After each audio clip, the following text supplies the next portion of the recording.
So, Shannon, you own it, and you bought it at the beginning of the year. You stay with it, or do you bail on it today? So Steph makes a compelling case as to why today is a good entry point. It is. And I actually agree with a lot of what you're saying. The reason we bought it back in February is that we were becoming overall less constructive on the economy, but we felt like if you wanted to have some exposure to a cyclical space, this was you have to sort of take your bet within the semi space. And so we bought this based on the free cash flow, based on the dividend yield. I think, from an execution standpoint, I think we looked at last quarter and said, well, this is management just being, a better execution team than what we've seen in the other parts of the space. And so we still want to buy it.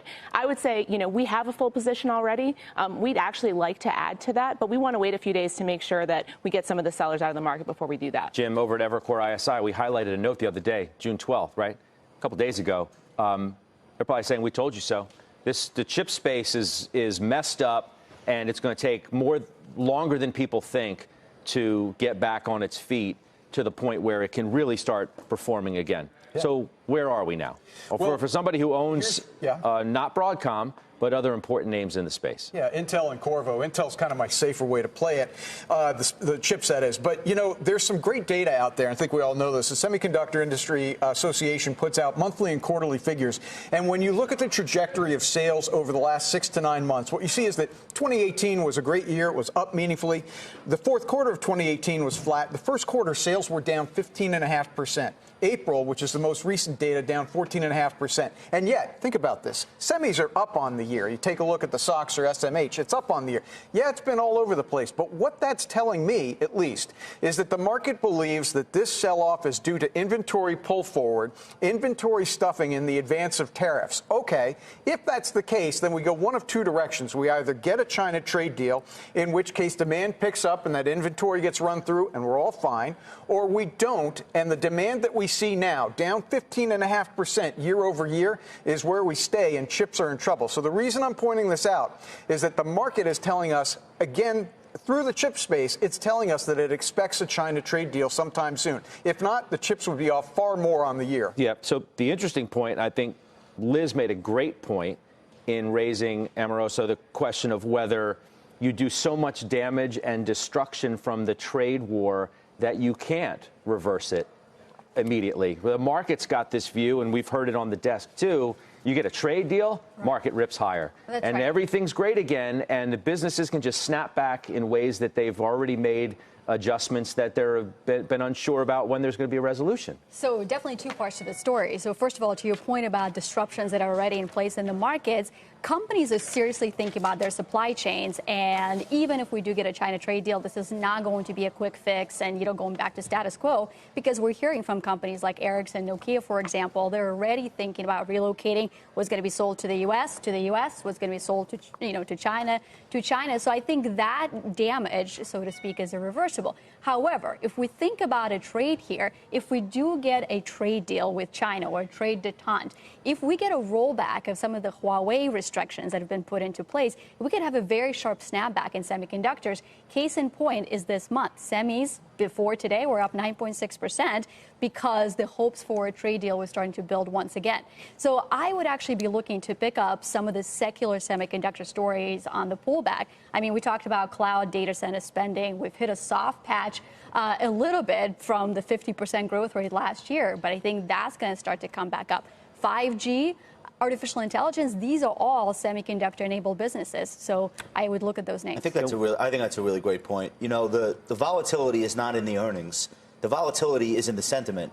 And so if you have a deus ex machina that comes along where all of a sudden you flip a switch and say, you know what, trade tensions are off. Look at this signed piece of paper I have, which is probably a Chinese food menu, but whatever.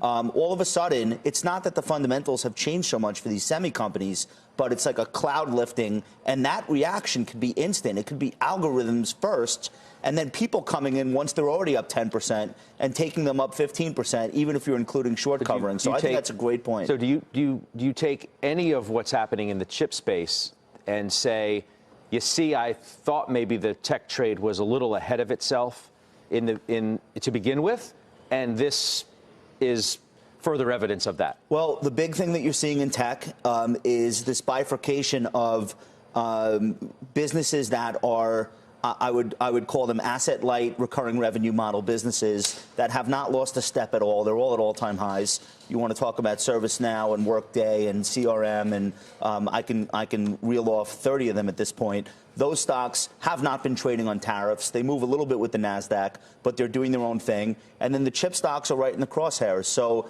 if all of a sudden you have a rotation and people say, okay, I just made 50 straight points in this software company, I couldn't even tell you who the CEO is, but now all of a sudden there's action in the semis that's positive and we've taken trade off the table, yeah, you could see the NASDAQ continue to roll, but with a whole new group of stocks hitting the 52-week high list while the prior winners take a pause. We've seen that throughout the post-crisis period time and again in different areas, including tech. So that's not out of the realm of possibility. So the implication is, yeah, you should be looking at some of these semi names that are down 20 points or 12% this week, as in the case of AMD, and say, hey, this is an interesting way that I can add some potential upside to the portfolio. And that's just the point, actually, because I thought I would walk in this morning and the stocks will be down 5, 6, 7%. Right.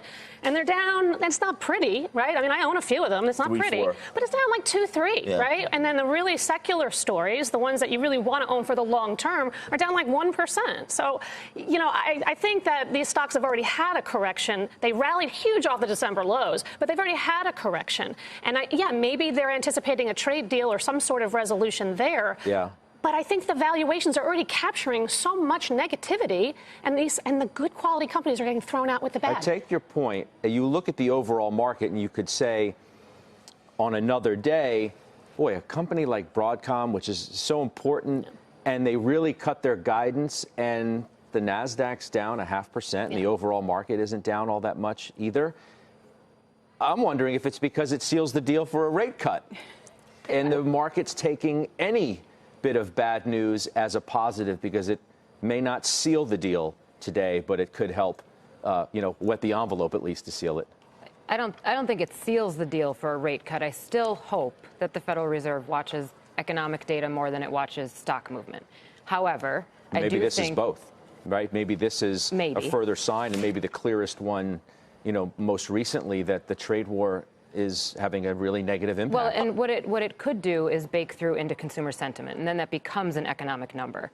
But what I think we're seeing here is stocks are, number one, expecting that the Fed is going to prop us up in the meantime, and then eventually we get a trade deal.